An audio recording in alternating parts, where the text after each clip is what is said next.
I wanted to find out what can I do physically without legs, simply. So this is why I tried all those sports and adventure as much as I could put my hands on.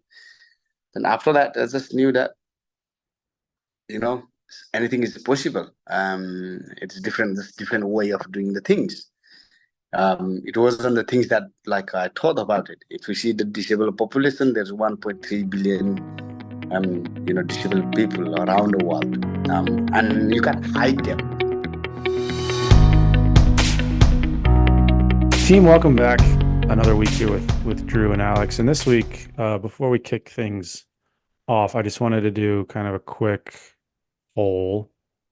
Obviously, we can't see anybody, but just show of hands, how many people taste soap when they eat cilantro?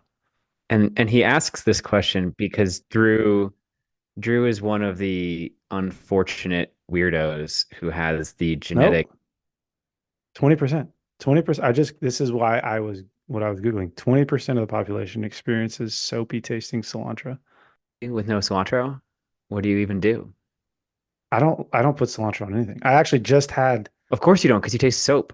just tonight, I had a banh mi sandwich with no cilantro. It's disgusting. It's like It adds no, I I don't feel even, bad. what does it taste like? What does it taste like to you? Delicious. Like cilantro. I But don't know what to call it. is it spicy? Is it sweet? It's in like it's a similar plant to parsley, so it's not that different from parsley, Parsley but is also not that good. And what? I have a parsley plant like in my herb garden. I don't really use it. I I feel like you're going through life missing out on Well, like all these important flavors. so it's funny because here, this is Britannica I'm referencing, so it's legitimate. It says that there's some evidence that cilantrophobes, that's me, can overcome their aversion with repeated exposure to the herb, especially if it's crushed rather than served whole. But many people simply choose to go with their genetic inclinations and avoid its soapiness altogether. Speaking of, I also don't like guacamole, probably because of the cilantro. What? Yeah, that's obviously why. That's the only possible reason to not like Avocado to guacamole. me, avocado just tastes like mud. It tastes like cold mud. I Like feel like you pull it out of the fridge all of and your it's taste just buds are mud. wrong. Like you're just not good at tasting things. I don't like earthy flavored stuff. Man, Doesn't add I'm sorry. more to follow. I'd be curious though for folks. You should do a poll, one of those Instagram polls. Okay, I can do a poll. I like to See if our think population has a representative lines up 20%. Yeah. 20%. Um, Stupid transition here, but the guest for this week has absolutely nothing to do with cilantro. Although we didn't ask him. Maybe he's one of my people. We can shoot him an email and find out. We should. Who are we talking to? We are talking to Hari Budha Magar, and on a twist from how I do some other bios for guests, I'm just gonna do like an abridged version of his life story from the beginning because I think it sets the stage pretty well for how incredible this guy is. Hari was born in 1979 in a village in the foothills of the Himalayas in Nepal. He was born in a cowshed at an altitude of 2,500 meters in an extremely remote part of Western Nepal. He grew up in Mirul in the Rolpa district of the Himalayas. As a child, he was walking like 45 minutes to an hour each way to school and back Let me barefoot. just let me just pause you for people that don't know. 2,500 meters is like a mile and a half, so it's very Yeah, high. yeah. Keep going. Walking barefoot to school, hour each way, probably in the snow. As we know, it's always uphill both ways. There were no pens or paper at his school. He learned to write with chalk stone on a wooden plank. He was forcibly married at the age of 11. And as a teenager, he was surrounded by the Nepalese Civil War, where more than 17,000 people were killed over a period of 10 years. So, on the back of an upbringing like that, Hari joined the British Army via the Royal Gurkha Rifles. Don't worry, we'll explain what the whole concept of the Gurkhas is in the episode. He joined when he was 19. He served across 5 continents, doing training and operations for the British Army with roles including combat medic, sniper, covert surveillance, and other things, all kind of traditional infantryman roles. Um, And then I guess we will go into the details of the story of his injury in the episode. I won't take that away from him because he'll discuss it. But he did get injured in combat. He did lose both of his legs above the knee. And since his injuries, he has tried a variety of sports and adventures, including golf. Yes, Drew, he golfs, skiing, skydiving, kayaking, and rock climbing, as well as playing wheelchair rugby and wheelchair basketball. But wheelchair sports was not enough for him. Kind of the primary thing we're going to focus on here. In 2017, he became the first double amputee to summit a mountain taller than 6,000 meters. That was Mara Peak. And then in May of 2023, he became the first ever double above the knee amputee to summit Mount Everest. So not a guy who is easily deterred by setbacks. Well, not to mention, and again, we'll kind of flesh this out in the episode, but right before, as he was planning to climb Everest, 2017-ish timeframe, Nepal actually banned solo climbers, blind climbers, and double amputee climbers from climbing Everest. So you would think, kind of as I thought as I learned about his story, I kind of assumed like, I don't know, the Everest space would get pumped about this kind of thing, but like, no, his country actually made it very, very difficult for him to see this through. And we get into some of that. Just this idea of having gone through so much to get to the point at which he was ready to actually execute this climb, he was told he couldn't do it. So, I mean, you kind of gave the abridged version of his life story, which he'll get into in a lot more detail. But even just from that excerpt, it's pretty obvious that we're dealing with a very unique guest this week, and certainly a very unique story. And it's interesting to hear from him kind of the difference between the way he grew up and how that builds resilience and things like that, and the life his children are living now, living more westernized lifestyles. I think, and I may or may not be correct on this one, but I think as we were talking to him, he was preparing to head out to Mount Rainier for some more mountaineering on the west coast of the U.S. Just a dude who does not stop. He has a ton of really impressive goals that he's continuing to chase. Just fascinating what it takes to overcome the hurdles. Like hiking and running for him are all about just hip flexors. So it's a completely different activity for him that he's training for at this point because the musculature is so different. Just absolutely fascinating. He also has a fantastic mustache. This is true. If anybody wants to give him a Google Wikipedia page, just a devilish smolder and a fantastic mustache. And as we discussed, we'll find out if he ever gets cilantro stuck in that mustache. So without further ado, enjoy. You mentioned that you live in the UK. Obviously, your kids, I think, were born and raised there, correct? No, one was born in, I got three kids, and one was born in Nepal, one was born in Brunei, one was born in UK. Jeez. Well, and you had mentioned, I think it was that your childhood was very different from your kids' childhood. And I'm just curious to like turn you loose on that, to hear what it was like for you growing up where you grew up. I think my children's childhood and my childhood is, I think, about 3 generations different. The way I grew up. So all of my children, they were born in hospitals, but I was born in a cowshed. There's no hospitals. So my mom gave me a birth when she was herding the kettles. Jeez. So I was born in cowshed, and I went to school barefoot.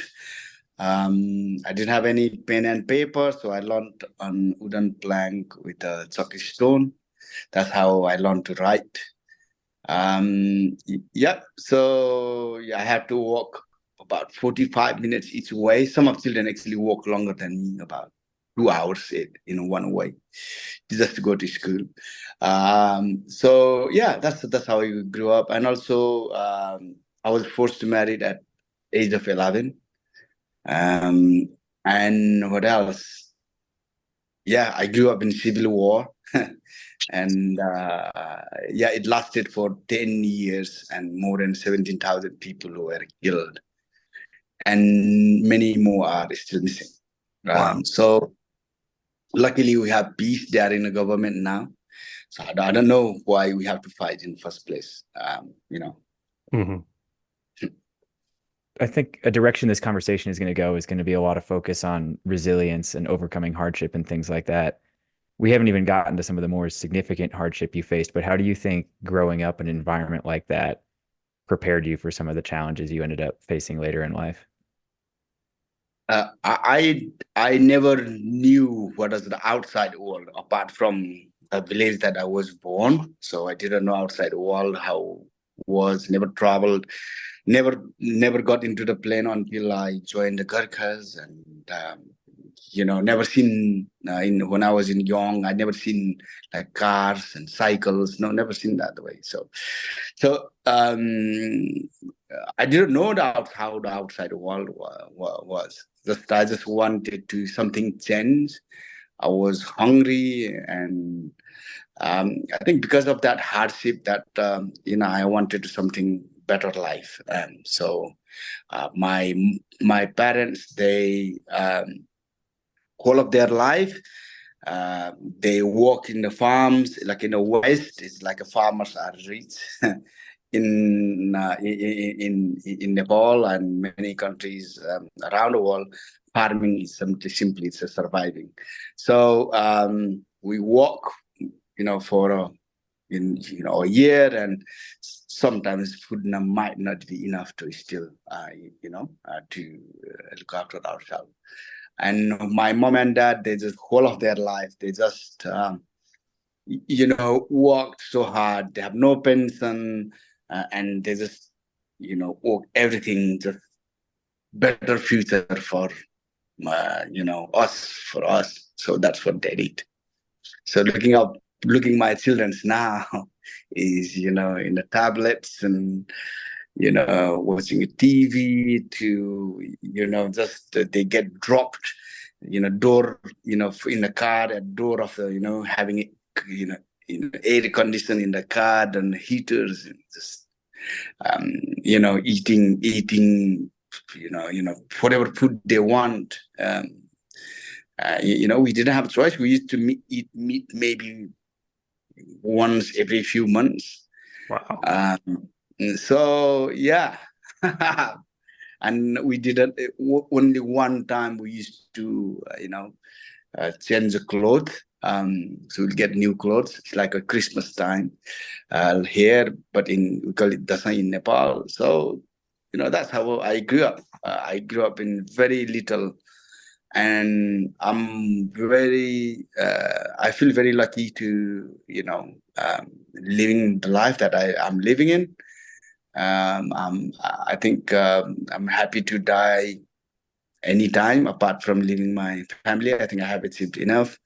But I think whatever we have right now is because of our previous generations that, they worked hard, and, they challenged themselves, and, they work for our freedom and peace. And I think whatever we do, I think is going to be for our future. So yeah, I'll be keep working as much hard as I possibly can, and hopefully my challenges um, will be something that future generation can learn from my life and my challenges. Do you ever, when your kids are acting up with their tablets, do you ever just snap at them and be like, I was writing on a rock. You can relax with your tablet? I say to them sometimes, but I think that for them it's kind of like I'm telling the story, or it's like a joke. Well, I want to ask you because you had mentioned that you recognized pretty early on that kind of your way out of that environment was through education. And I think, I mean, correct me if I'm wrong, but you were the first one in your village to go to high school or graduate high school? Yeah, I was the first guy to graduate from high school. Yeah, just pass high school. It's like I don't know what is the school system here in the US, but in the UK, you go to school depends on your age group, Mhm. right? Mhm. So even you fail, you don't achieve enough, then still you just keep it going. Maybe you are bottom of the class, but still you keep going. In Nepal, if you don't achieve the pass grade, you stay that class for forever. So actually, I went. I studied 2 years in class 8, and in high school, I redid my exam on English. So I have to wait another year to actually give that test. So I failed twice, but I was the first person to pass the high school from my from my village. So What do you think? Like, why? This sounds like a weird question, but like, why you? Like, how do you think it was that your perspective kind of pushed you on that path where I think maybe some of your peers might not have had the same vision? I think one thing was I was forced to marry at the age of 11, and at the time I refused, but where are you gonna go? There's no like social services in Nepal or anything. So as I said, you don't know outside world. What is the world like? So when I was first married, I was just thinking that the way to get out this relationship is to get independent, and to get independent, I had no other choice other than going to school, get educated, and run away from home. And that's what I did. Jeez. Your process of leaving home, unless I've got it wrong, heavily relied on applying to and then getting accepted to the Gurkha Regiment in the British Army. First off, I think I'm only like vaguely aware of how that process works.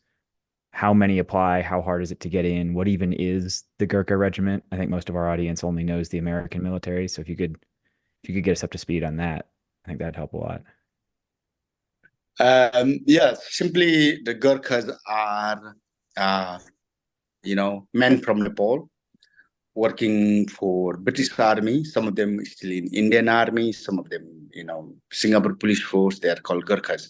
So simply Nepalese men working abroad as a military. So we are working for United Kingdom over 209 years. So we got involved to pretty much all the wars, all the conflicts that the Great Britain got involved. So so simply every year, so we had like 10 regiments. So and when India got independence from United Kingdom, 6 regiments stayed in India. And 4 regiments went with the UK. It's called British Gurkhas or Indian Gurkhas or Singapore Gurkhas or Bruneian Gurkhas. So simply we have like our own regiments in the British Army, this is why we kind of special.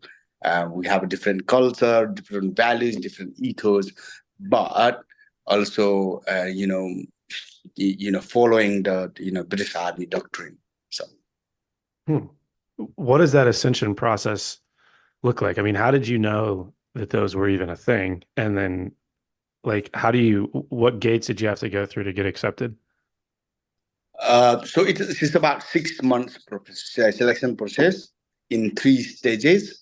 So in the first stage, it is we call it Gallawala, which is a recruiter, and he goes to the village and select from one person. One recruiter can select only 60 people, so maybe a couple of hundred people, and he selects 60 people. Then they go to the regional selection, and in 60 people, only 6 people, six vacancies.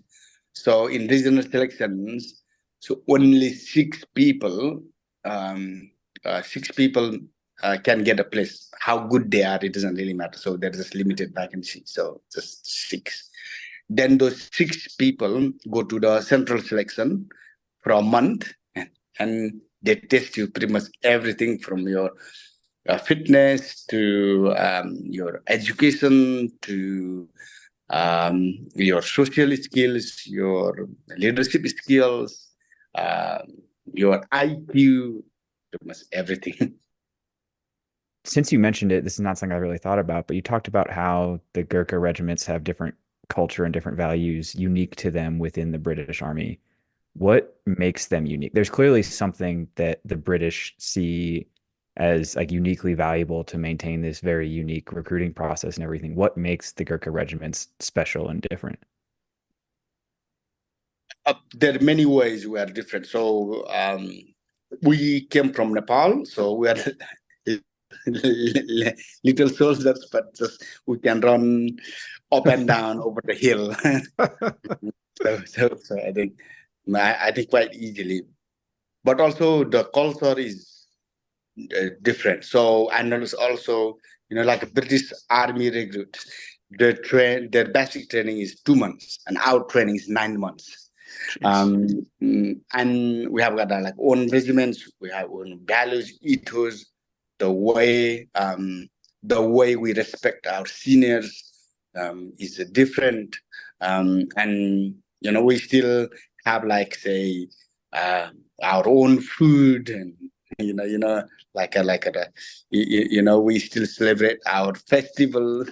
Like the cultural, all the cultural things that we celebrate. So I think that's what it's called bonding. We have a like say Hindu and Buddhist temple in our camp.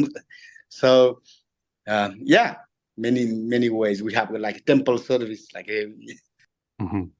I want to know how you trained for that selection process in your village. So like prior to going, I would assume that you were in some kind of shape to do well. What did that look like for you being so isolated but needing to perform?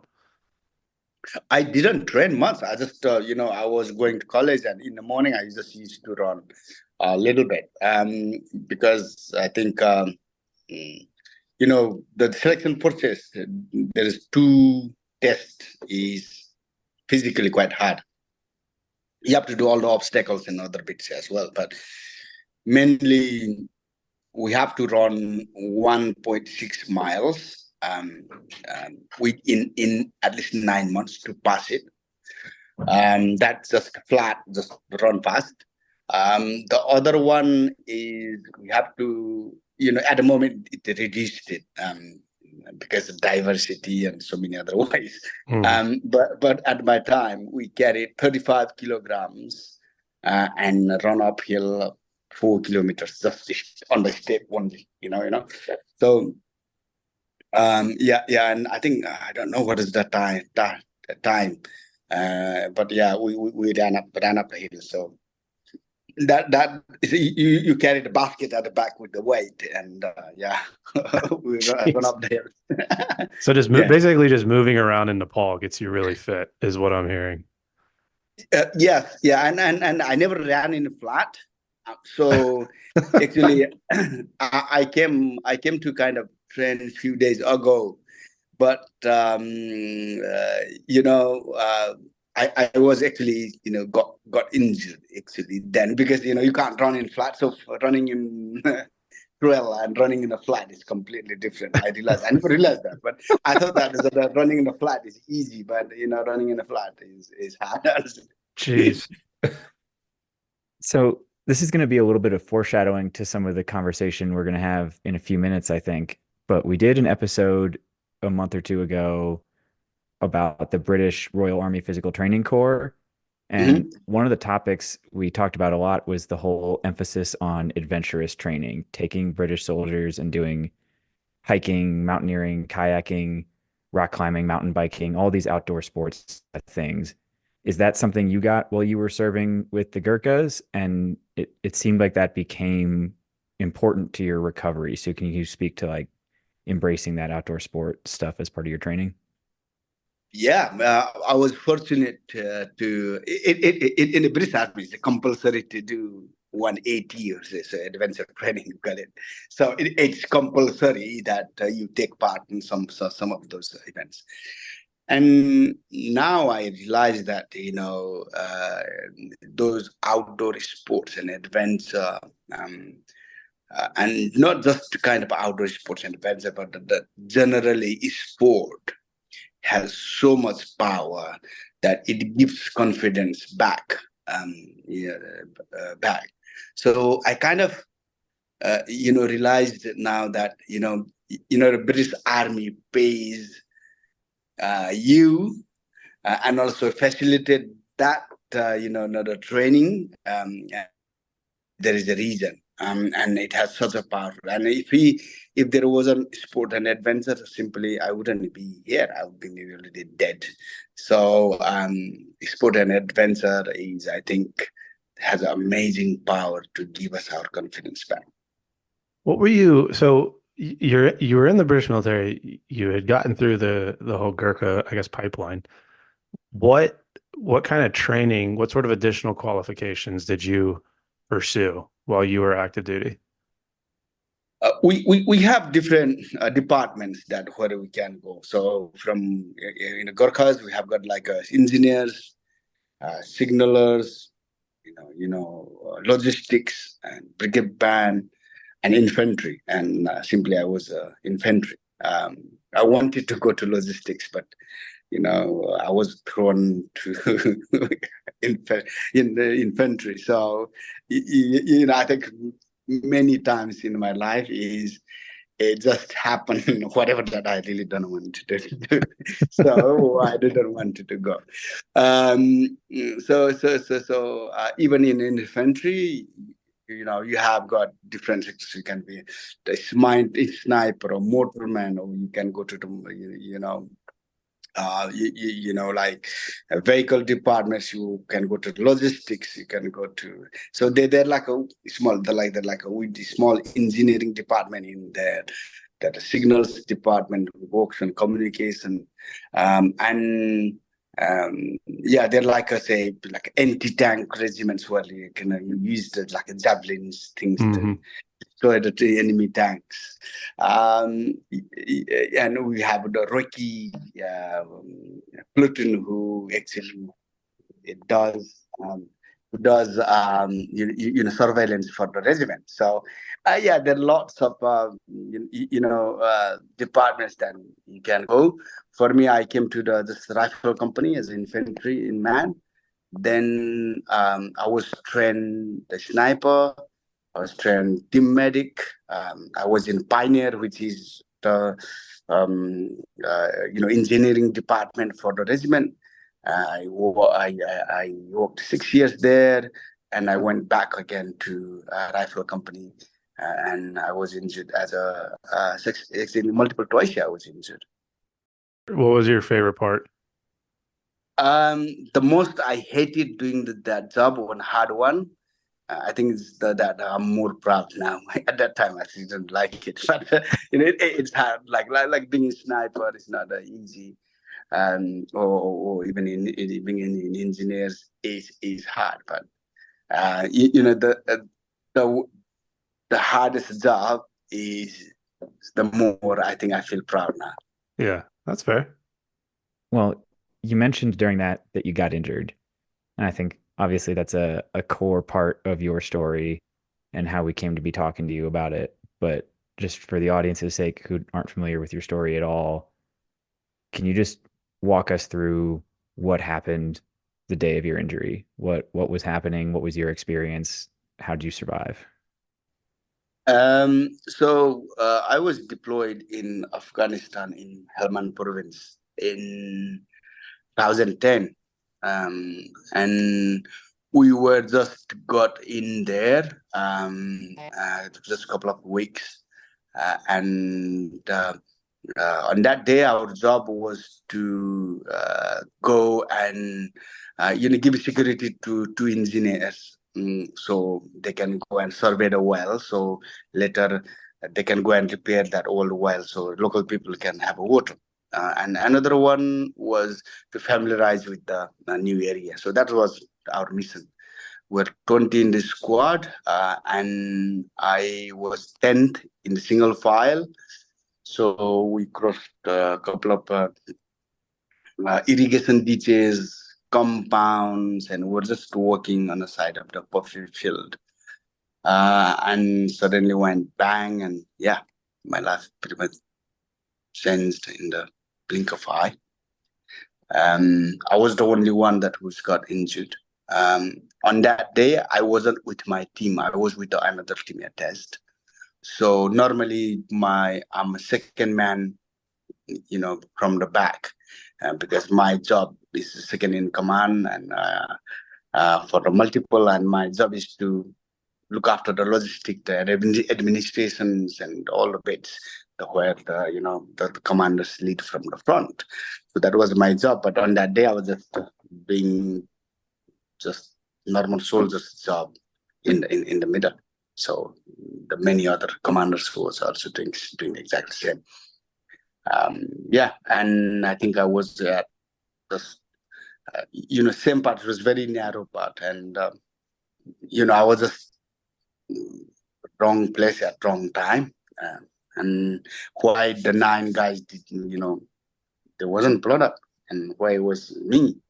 But I think that even I wasn't there, someone would be on that, 10th guy, and somebody would have, blown up. So that's fine. I got blown up, but I survived. So I'm grateful for that. The once the IED went off, that was, I think, pressure plate. I stepped on it. Everybody stepped in it, but when I stepped in it, went off. And the first thing I noticed was it was ringing my right ear. I had a radio on the left, and yeah, it was just ringing my right ear, and this cloud everywhere. The guys are shouting out, man down, take cover. It's the normal military drill we do. And I looked down my right leg, it wasn't there anymore. I had left leg, but it was dangling and bone and skins. I also injured my right arm, so couldn't able to move. And my colleagues came and sorted the bomb around me, just clear up and patch me up, give me first aid, call the heli, and yeah, rescued on time. So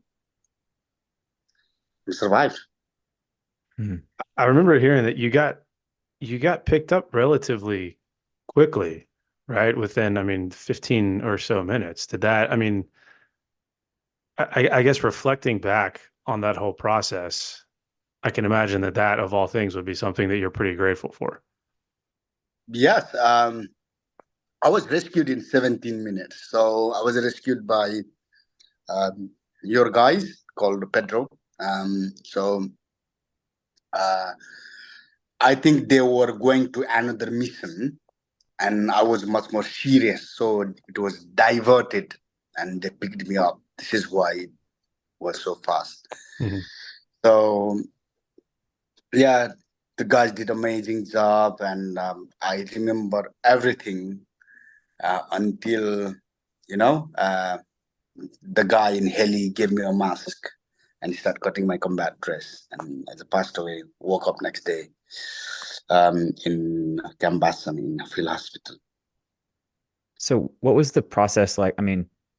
First it's a question of, are you going to survive? Then it's a question of, are you going to keep part of that left leg, or what's going to happen? What was that process like of coming to terms with what your injury looked like and what the road ahead for rehab was going to be? I thought, before we went to Afghanistan, I thought that I might die. I thought that, I might get shot. I might lose my limb, but I never thought that I would lose both limbs. I never thought that. And the first thing was, am I going to survive? Am I going to see my family? That was the first thing. And the About 5 minutes later, the guy said that heli inbound in 10 minutes. That's, oh, I think I'm going to survive, So then after that, I thought about my colleagues because I was in second in command in the team, and I was most senior Gurkha, um, in the squad. So, I was kind of there like a big brother or like a father figure in the team. So we have very young platoon commander who just commissioned, and we trained 6 months together and went to Afghanistan. So, the boys in my team just looked at me, and I really felt that I let down, and I felt them, and what's going to happen to them. I thought that, they will be like, chicks without their mom. That's what I was thinking, and I really, really worried about. I went back to UK, and about 2 months still I was worrying, and my military liaison officer said, "Don't worry about yourself, worry about you." That's what he said. But in the battlefield, leaving your colleague comrades in the battlefield is just, not the right thing. But I couldn't fight, so I had to go. Hmm. Well, I mean, you kind of touched on it there, but I'm curious to dive a little bit deeper. What for you was kind of the mental health journey from, I guess, the point of injury, which you talked about, and then just coming back through the rehab, reconciling with the fact that like this was basically, I mean, you had to get pulled out of the battlefield. Like you mentioned, you had to leave the guys behind. So what did that look like for you from a mental health standpoint? Yeah, but I always have some kind of guilt, and I kind of that I kind of felt them. The aim was to go to Afghanistan, stay 6 months, do our job, and try to keep safe everyone, and go back to home. That was the plan, and then it didn't happen. Later, there was another incident, and we lost one guy, and there's two other got injured. So four of us were down in 14 in the squad. So yeah, couldn't able to do that. And my mental, initially, I thought that I couldn't do anything. I had to sit on a wheelchair for the rest of my life. I was very unaware and uneducated about disability, that what could be done, what can I do, because the way I grew up in Nepal, I thought that I couldn't do anything. So I had to be a burden of the earth, and maybe I've done something in my previous life, so maybe I'm having this. So this is kind of things that I thought, and and kind of one point I was just drinking so much to just control my pain and emotion, and yeah, it wasn't nice feeling. My brains got foggy, and I couldn't focus on some things. Um, my memory went my short memory went pretty bad, and when I was just coming out of the military, I always thought that, I grew up in pretty much toughest place possibly in the world. Getting beaten by parents who went barefoot to school, and those are the things. And also, I'm the Gurkha. And I'm military man, and I'm the most strongest man, maybe in the world. So that's what I kind of nothing is gonna defeat me. That's what I kind of my mental was. But later, I was getting those symptoms. We came to Texas in one of the charity event. And I came with one of my firefighter friend, and yeah, we just it was very little things that, I nearly fought with him. And later when I calmed down, he said, I think, Hari, you need help. Mm. And I say, "Well, what the fuck that help is?" and I say, okay, I think you need to go to some treatment. I don't need it. I tell him. And somehow he was kind of pursued me, and he contacted the combat stress in the UK. So that is simply the mental health charity. And somehow he persuaded me. He called them, and they called me, and yeah, I went 6 weeks, 6 weeks treatment. And I was diagnosed with a PTSD, and yeah, I kind of realized that. Yeah, later I realized, yeah, you know, we all have weaknesses, so just accept it sometimes. I think the best thing for me was I didn't recognize myself who I was. I was trying to be someone else. You see some the people, and you want to be like that, right? And I was like that. And I think after my injury, the best thing was, I think I was able to recognize myself who I am. And I think when God or nature created us, it created us individual person. We are three brothers, and we completely different characters. So, after my injury, accepting that I don't have legs, accepting that I have some mental issues that I need to address and get treatment, and also just me as a Hari Budha Magar. I used to lie that I was from much better family background. Those are the things. But because I'm here because of my past, I try to be as a Hari Budha Magar and lived it. And this is confidence. We feel happy. Uh, you know, um, when we were trying to be someone else, that is the time that we doubt ourselves. We don't feel good. I think we living in someone's values than our values. So I think live in our values. That's, I think, we feel happy, and just gain the confidence. And I think confidence is pretty much everything in life. And those confidence I gain from sports and adventure mainly.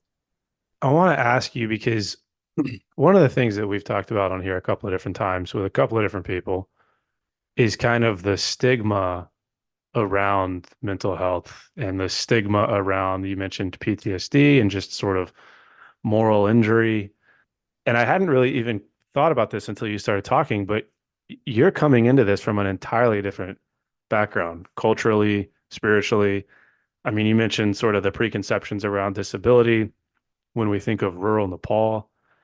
And I can only assume that the British military's system for supporting wounded soldiers who are dealing with mental health issues is kind of catered towards that culture and that environment. And this is kind of a roundabout question, but what I'm curious about is for you and the background you came from and kind of the preconceptions you had about all these things that you teased out with your injury. Did you find that that was a supportive environment? And did you find that for you as an individual, you were able to kind of get the treatment that you needed for what you were dealing with? There are lots of misconceptions, pretty much, I think, in military, about mental health.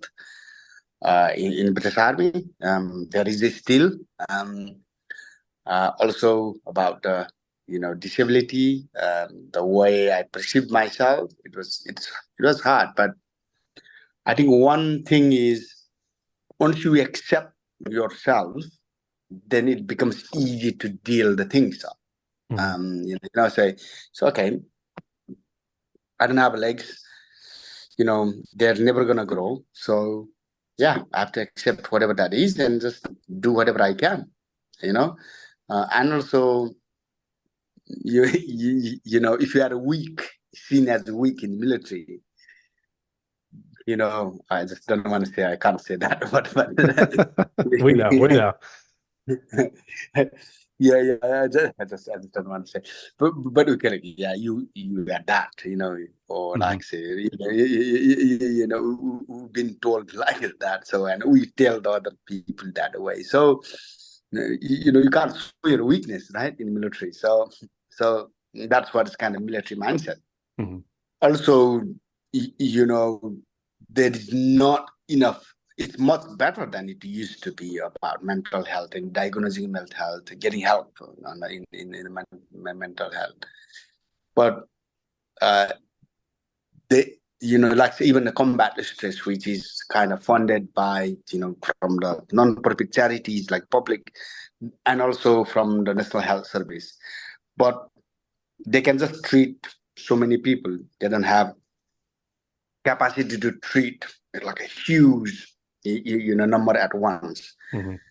and everybody want to get treated. And I think many people that most people that we have a same mindset that we call it military mindset, that you can't show our weaknesses, and still there are many people that who will not show it. It defined, I think it's difficult some ways. I was linked to combat stress and had a treatment, and I feel lucky that I still struggle sometimes, but I know how to manage it, and they taught me so much things, like say, like psychology, how the psychology works, to like say being mindfulness, like yoga, meditation, arts, the things that how to switch, cut off that negative feelings, how to manage your anger. Yeah. They equip us with so many things, and yeah, I do that. So if I'm feeling something negative, and just go for do some exercise, go for walk, or go for gym, or go for swim, whatever that is. And I think just I think both negative and positive, mine is equally powerful. And if we step on negative, we see whole world is negative. Mhm. If we see positive, you see everything is positive. So I think that's what I think. We've talked about the mental health journey in general and some of the things that helped you, but I want to dive in specifically to two topics that we see a lot in our military. I know there are issues in other militaries, but specifically, I know you turned for at least a period to alcohol use to deal with some of the things you were struggling with. And then I think at around the same time, you were also struggling with suicidal thoughts.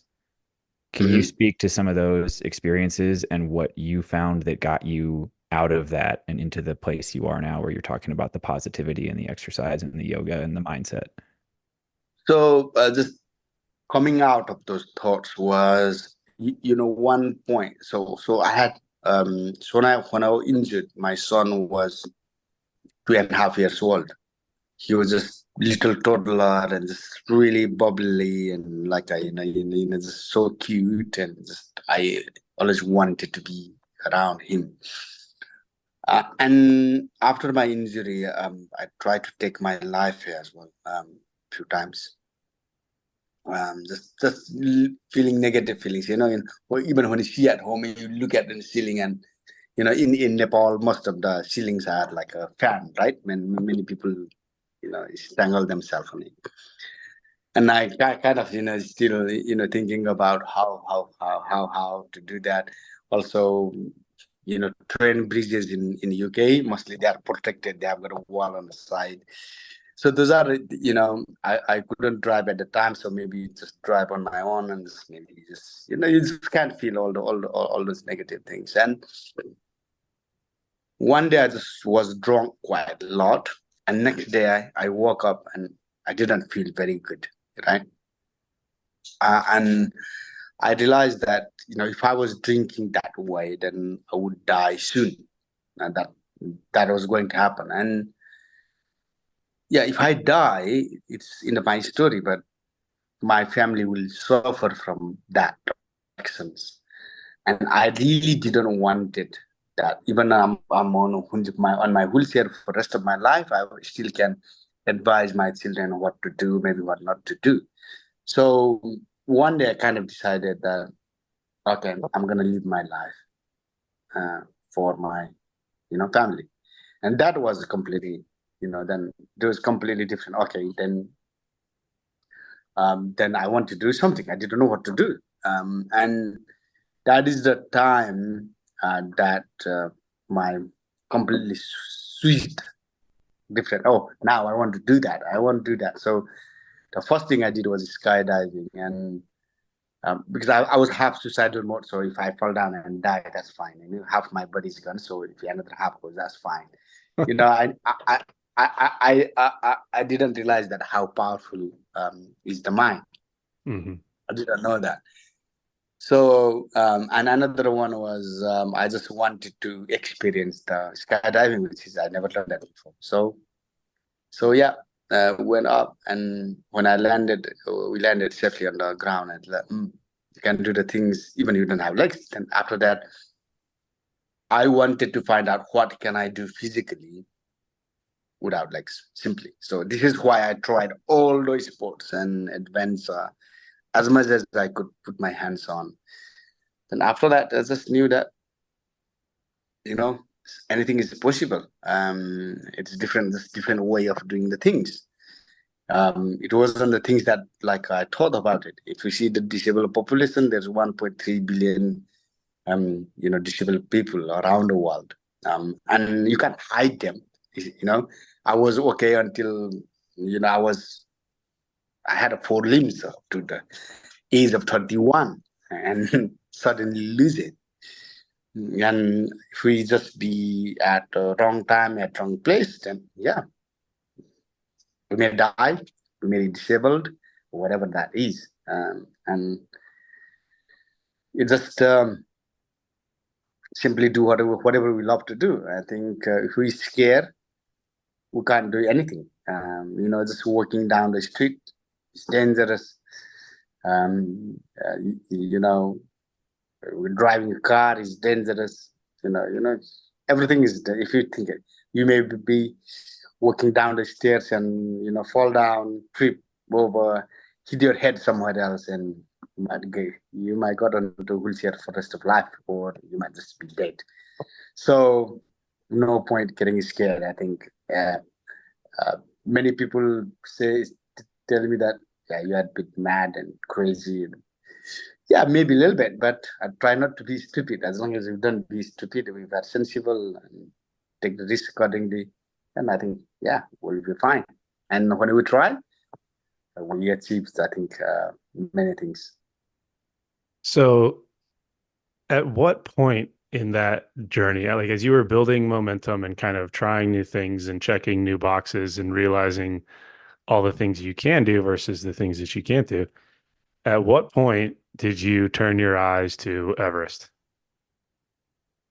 The Everest was always in my excuse me. So Everest was always in my head from your young child, because in Nepal, everywhere, very little child, we are educated that Mount Everest is tallest peak in the world, and it's in Nepal, and that simply for we Nepalese people are very proud of that.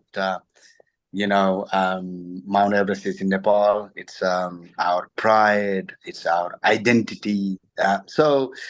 Um, so we're many people here in the US, if you ask them, do you know Nepal? And they especially don't know. And if you say, do you know the Everest? That most people knows. And it's the bottom of that. So I was always fascinated by that. And even when I was in the army, I wanted to do it, climb, but I needed lots of money, and I needed at least 2 months just to climb, but also lots of training. So my boss, they wouldn't allow me to do that. So after losing my legs, when I was skiing in Colorado, in Whistler in Canada, and in Alps in Europe, I'm just thinking, or always looking at a snow-capped mountain, just thinking about Everest. And how am I gonna do it without legs? That was in Mhm. my mind. So later, I went in Nepal to just find out how my body feels in altitude, and also whether it's physically possible. And I went in 2016, tested myself, and yeah, some ways I believe that it would be possible. My logic was like they were like this. So in old days, we couldn't run fast enough to explore around the world, so we designed the things that can take us faster in the land, sea, and air. Now we can go to another planet who made that possible. It's a human made possible. So guy with the knowledge climbing the Everest would be possible. That's always in my mind. Yeah. So that was always in my mind and tested. And once I said I'm going to climb, then initially nobody believed me. I had some compensation money when I lost my legs, and I used that to climb a few mountains. After that, my family, friends start kind of supporting me. Some charities start supporting me, uh, and after I committed my friends and other people, then had to at least give a go. Mhm. You mentioned in there about training, and Mm. given that this podcast focuses heavily on how people train for the military and for different challenges and things like that, I'd love to hear what training looks like specifically for climbing Mount Everest for a guy who does not have legs. Like, what changed about your training? What did it look like? What were the activities you did? How did you plan that all out? So I think maybe just before the training, I think I should maybe talk about kits and equipments, because I think um, most of the kits, it simply you know it doesn't work for me. So let's say I can't go buy a summit suit and go and climb, right? So I have to design. So there were even no legs were designed to climb by double hypopnea amputees for the snow and ice. And actually, we had to design it. And I'm here in Orlando, and in Orlando there's this DIY legs, and I went and climbed it. So at the moment we are designing. So hopefully, in the future, the amputees, double hypopnea amputees, won't have to struggle like me. And also because I don't have a knees, that means I walk from my hip. So like in the deep snow, simply I'm stuck there. If I can hold somewhere, then I can pull myself out. But if I can't hold anything, simply I'm stuck there. So also because of my gait is so small, so just um, walking A to B, simply it took 3 times long. It takes 3 times longer than normal people because my gait is so small and I will have to walk like a penguin. Uh, so uh, so those are the challenges, we have to adapt pretty much. And so people say that it's climbing, but for me it's like crawling all the way up and down simply. So that was, and um, taking 3 times longer means I burn 3 times more energy, and how we gonna mitigate that, so we have to set up maybe different camps, and maybe for short routes, and so many other ways. So I have to train that way. So um, and also, I can't run because I don't have knees, so I can't run. So the only way to pump my lungs up is to do hand cycling, or like doing hand rowing, or skiing, or some ways to pump my lungs, or swimming. That's the only way I pump my lungs. So if let's say training coming, then simply I go 5 days a week, a 2 hour session. So I go half an hour just for make sure I go and walk on the treadmill. I can't run, so I walk just to keep activating my muscles, my glutes, my cores. And then I go for like cardiovascular, 15-20 minutes. That's more about like just pumping the lungs up. Then I go to strength and conditioning. So it depends on, so like if I'm doing lots of technical climb, I train that way. If I, let's say, do let's say lots of walking, then I train that way. And then I go for swim for half an hour and come back for go for like a sauna. So normally I use the steam one. So just, and then straight go to the cold shower just to adapt the body quickly as possible. So that's about 2 hours session in the gym. It's quite difficult for me to just to go and walk around on my own, just so it's quite difficult. And in the UK, there's not much place for like say climbing in hills. Not many hills here.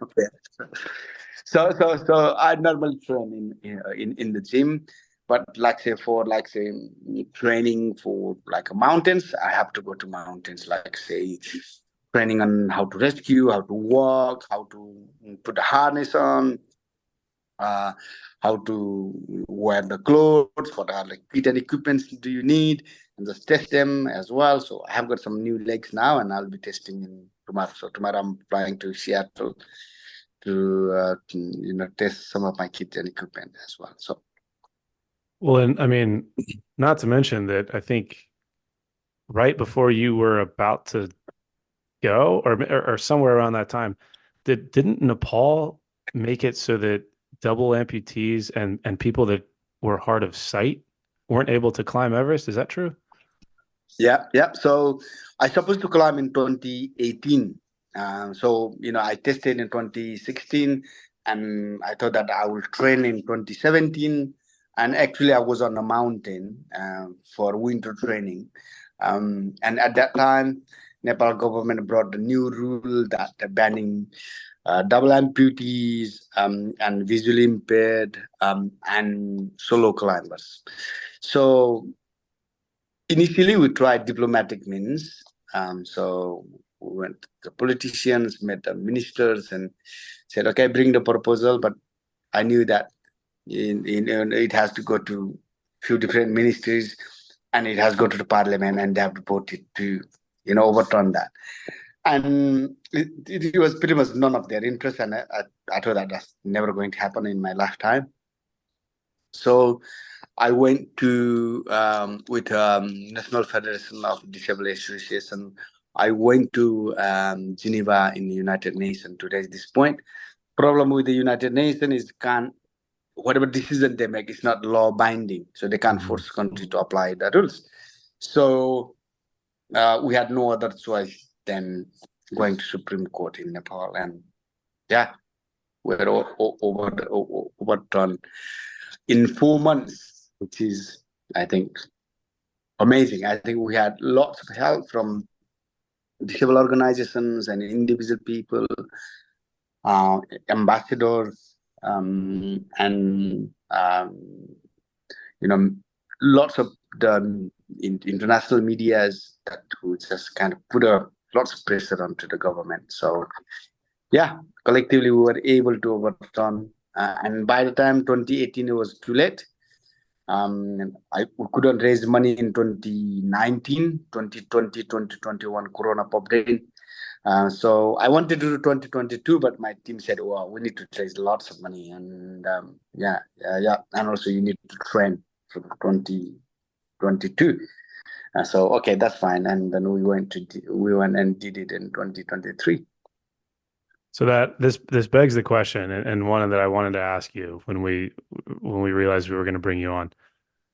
In your opinion, what was harder, convincing people that you could climb Mount Everest or actually climbing Mount Everest? I think climbing Mount Everest was just easy. It was like stepping one step at a time. Yeah, it was very dangerous, especially in that zone. If we run out of oxygen, we're just gonna die. But I think the other things was hard. So I think if you ask me what is the hardest thing, the hardest thing was to convince other people that I could able to climb and get support. So initially I asked many like corporate companies to sponsor me, and they say it's an amazing story or inspirations.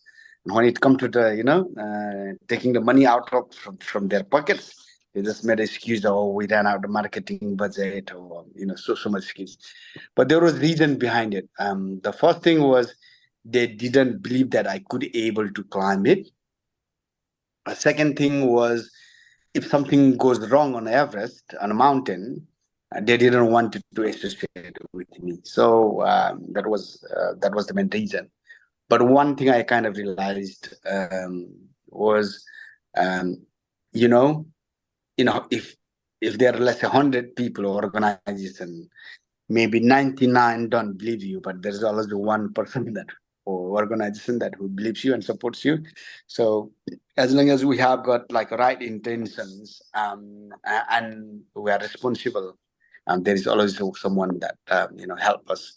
When raising the fund, my logic was this: so I needed to raise just over 300,000 pounds, and I thought that if I could reach out to 300,000 people and they give me £1 each, Mm-hmm. then problem solved. That's how I thought. But problem is, the bigger people, they don't want to be seen giving small money, and for other people, they don't really care whatever other doing. Yeah, that's how I think we humans are. And but finally, I think about 1,200 people donated. Wow. But also many corporates came in. So once one joins in, another follows. Whatever it is, you need inspiration, right?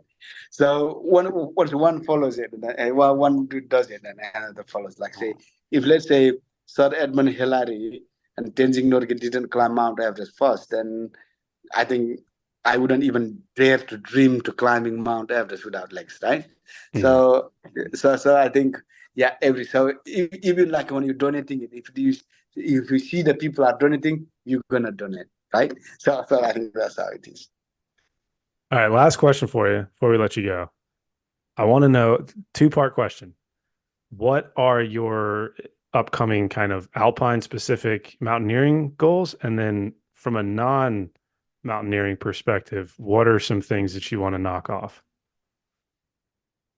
At the moment, I'm preparing to complete my 7 summits, which is highest mountain in its continent.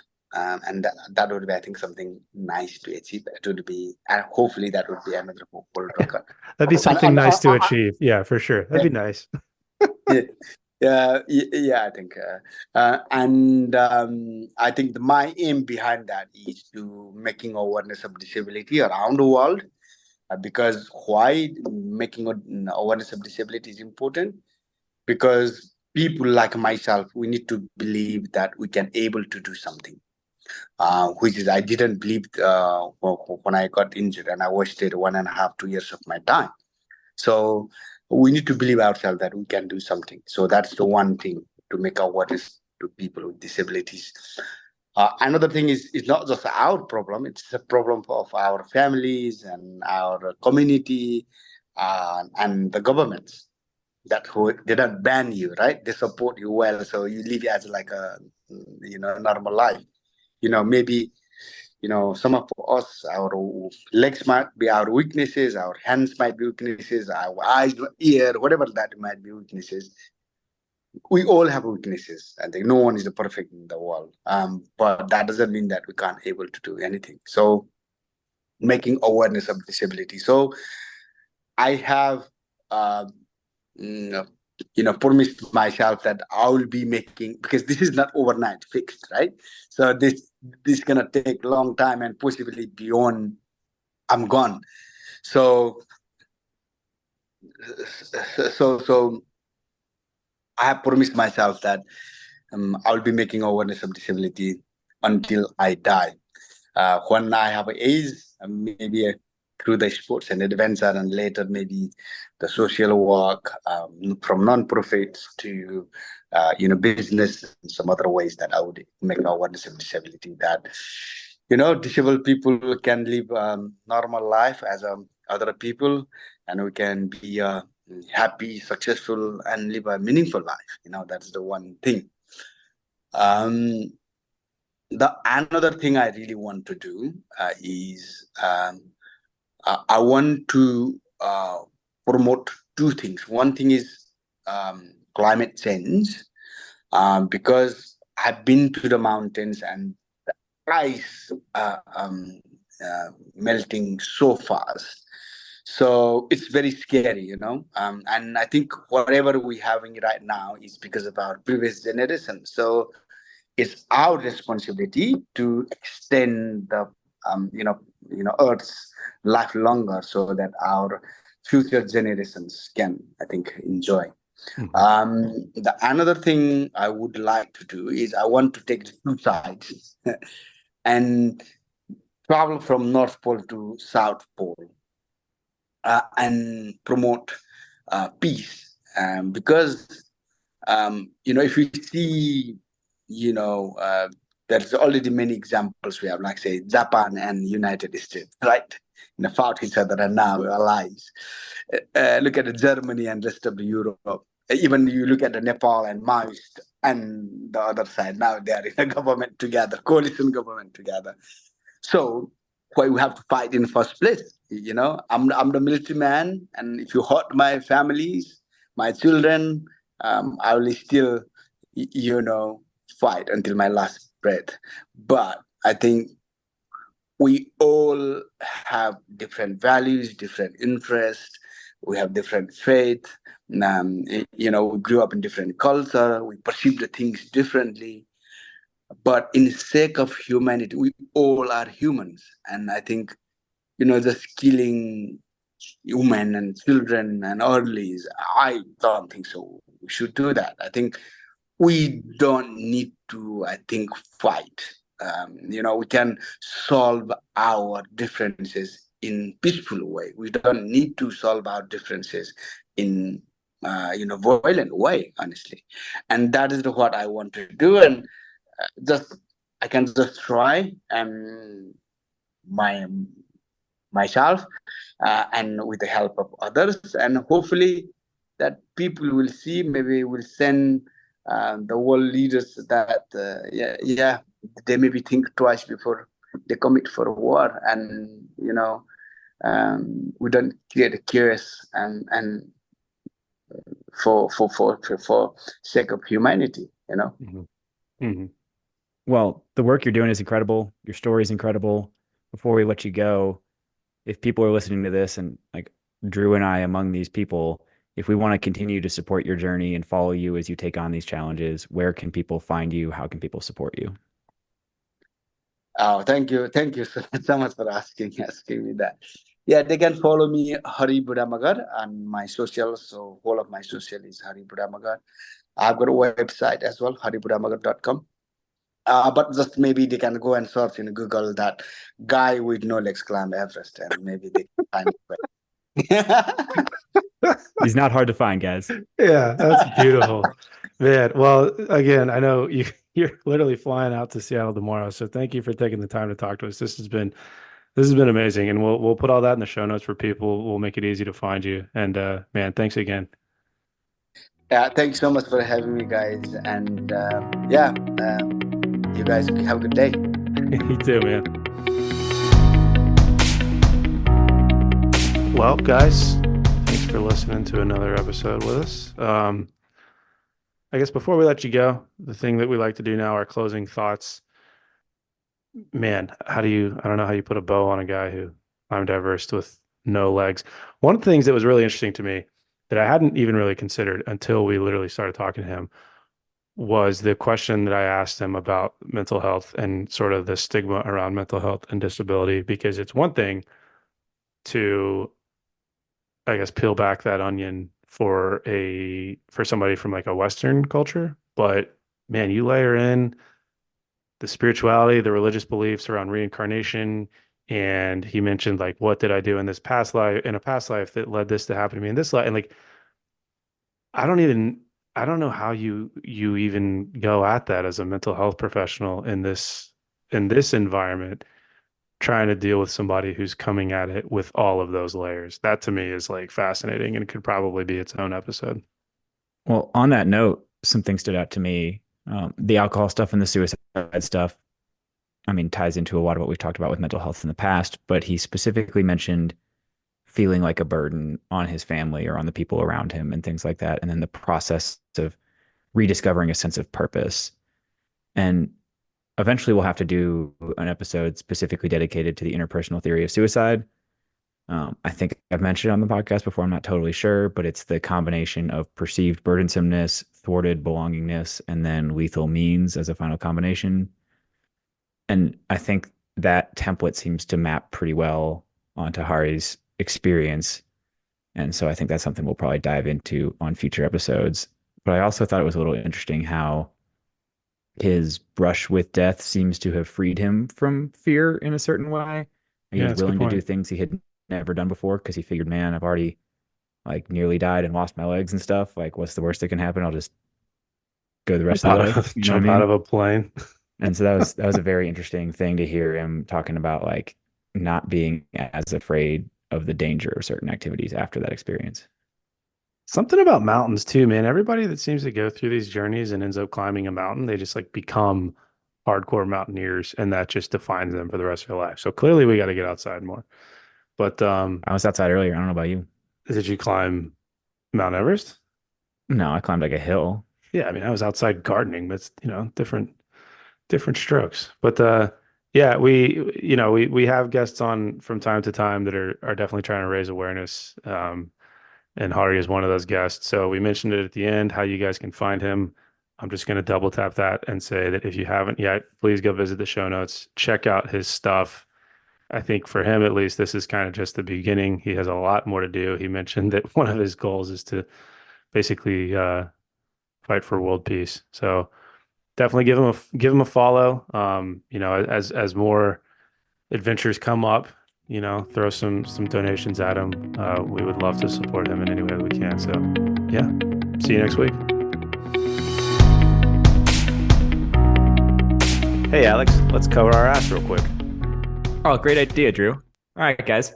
The views and opinions expressed in this program are those of the speakers and do not necessarily reflect the views or positions of any entities they represent. Thanks for tuning into this week's episode. Before you go, please rate and review the pod on the listening platform of your choice. You can also visit us on our website at www.mopsinmos.com. That's mops, the letter N, mos.com. You can check out the library of podcast episodes, our latest blog entries, any helpful resources, and also sign up for our newsletter. Drew nailed it. Just to underline a couple of things, the podcast entries have in-depth show notes on the website. So if you missed anything or you want to read any of the research we talk about, it is all there. You can, at the bottom of the website, sign up with your email and receive future updates from us. The blog posts go a little bit more in depth in kind of written form on a couple of topics we get questions about all the time. But most importantly, I just want to ask all you guys, our best way the word gets out is absolutely word of mouth. So tell your friends, tell the people you work with, anybody you think would find it useful. Thanks for spreading the word. If you have any questions or comments, feel free to shoot us an email at either Drew or Alex at mopsinmos.com. Or there's a contact form on the website.